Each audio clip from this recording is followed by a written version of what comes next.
Hey everybody, it's the Ioniq guy, and if you own an Ioniq 5 or Ioniq 6, then you're going to want to watch today's video, because a software update that was released for Ioniq 5 a few months ago is now also available for the Ioniq 6 here in the United States. All of the updates you're going to hear about in today's video also apply to all Genesis GV60, electrified GV70, as well as electrified G80. So I will leave links to those TSBs in the description as well. As of this moment, there is nothing listed on NHTSA's website for the Kia EV6, but I would suspect that something is coming probably relatively soon. And this is the big VCU update that came out back in August for Ioniq 5. This is the one that changed the way the brake lights work in the car. So it was a very important update for Ioniq 5 owners to get, and it looks like it's now being extended to Ioniq 6 owners. And Ioniq 5 owners, I know there's a lot of you out there who've been hesitant to get these updates done, but Hyundai also released with this updated TSB a new sheet that lists all the changes and actually describes what is being changed in this software update. I've been asking for this for months, so I'm so glad to see that Hyundai's finally listing all the details of these software updates out for the layperson to actually be able to understand. So if you own one of these cars and want to know more, stay tuned. So I want to start with a big special thank you to my channel members who help support the Ioniq Guy channel. Thank you so much. I really appreciate your monthly contributions to the channel. Okay, so we'll start off with the Ioniq 6. So up until October of 2023, it was believed that the Ioniq 6 had all the updates it needed from the factory. But with the release of this TSB on NHTSA's website, the National Highway Transportation Safety Administration, we can see that Hyundai Ioniq 6 is now included along with the Ioniq 5 for Service Campaign 9A1. And like I mentioned earlier, this was for the brake light logic update for the Ioniq 5. So there's 3 bullet points being made here that say brake light logic update for regenerative braking, iPedal mode operation logic update, and the third is 12-volt battery saver logic update. Allows charging from EV battery as low as 10% state of charge when parked. Now that third bullet point was not present in the service campaign that came out for Ioniq 5 in August. You can see at the top of this TSB, it says this TSB supersedes TSB 23-01-067H to include 2023 through 2024 model year Ioniq 6 vehicles. So it doesn't specify that this is superseding anything with Ioniq 5. So as far as I'm aware, based on just this, it sounds like this is a supplement to that existing software update. It's either that or they just forgot to list that bullet point in the service campaign notes from August. Now the next line here says the Ioniq 5 update includes these earlier items that Ioniq 6 had included from start of production. And then it goes on to list the things we've been seeing for months and months with both VCU updates we've seen over the last year or so.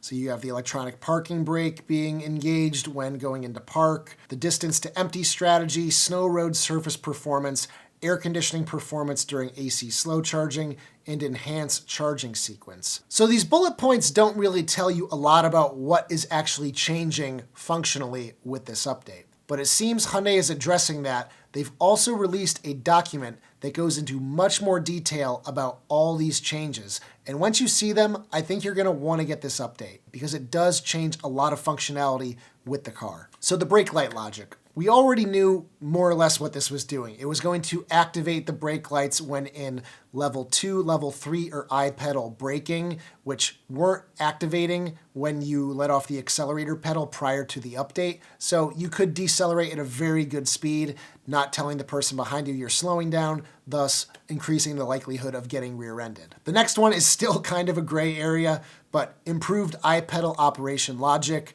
We have seen some changes in iPedal over the last year or so. It doesn't seem as aggressive as it did when I first bought the car. I kind of preferred it to be a little bit more aggressive, but that's the change they decided to go with. The third one, electronic parking brake auto engagement. We've already known what that does for the entire time these updates have been out. It basically just engages the parking brake when you put the car into park, and then subsequently auto releases it when you take the car out of park. And that's going to be that little weird whine you hear when you do hit the park button. It goes, Wah. Now bullet point number 4, here's where it gets interesting. So we've been told they're changing the distance to empty strategy for a while now, but now they're actually laying it out, and it says, improves the frequency with which distance to empty calculations are made using your most recent week of driving to calculate your average miles per kilowatt hour.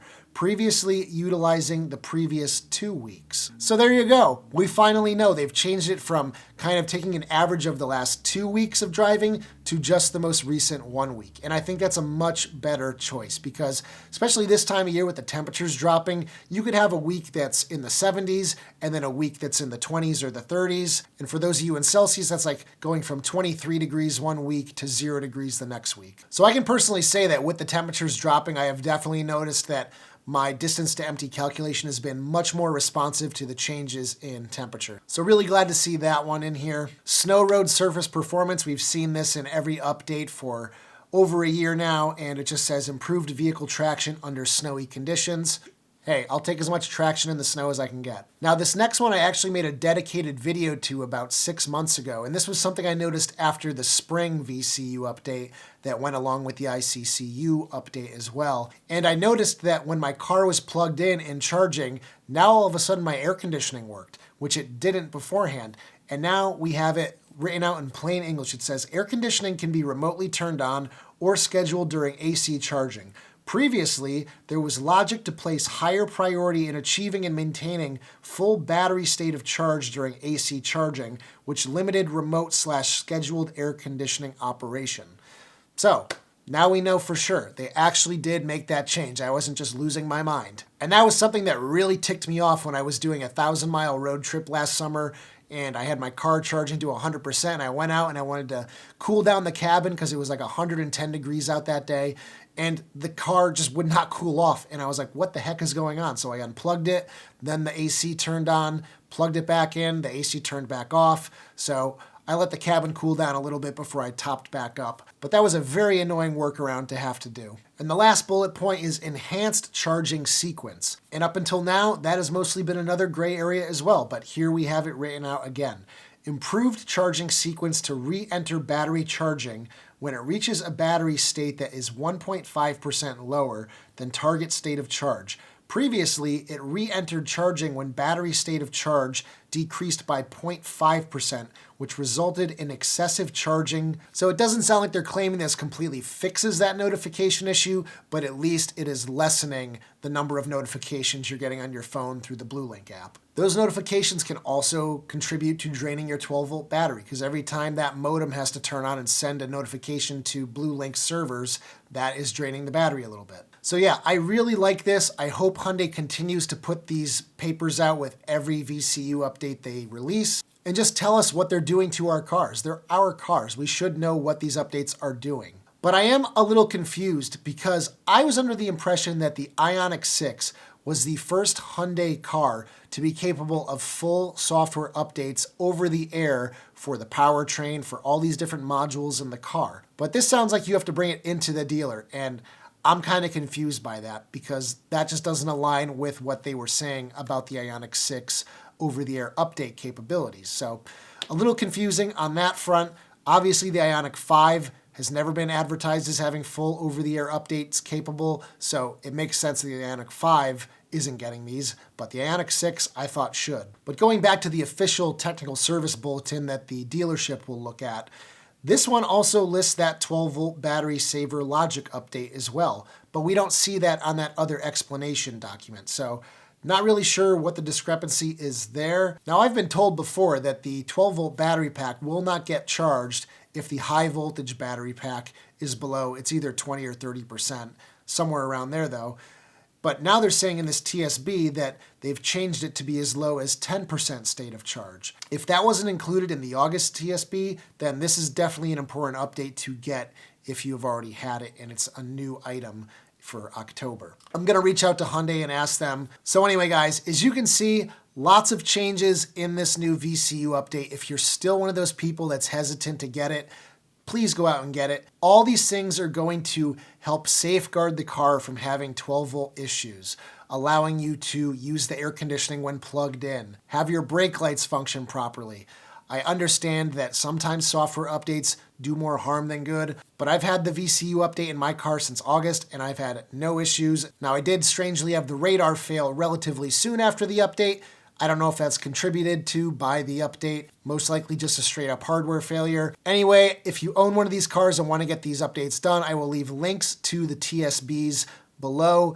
I highly recommend printing them out and bringing them to the dealership with you. It makes their lives easier. And of course, if your car is still under warranty, this should be all done free of charge. So anyway, guys, if you liked today's video, give it a thumbs up, subscribe if you haven't already done so. Check out my store if you need some accessories for your Ioniq 5, Ioniq 6, or Genesis GV60. And I'll see you guys in the next one. Take care, everybody.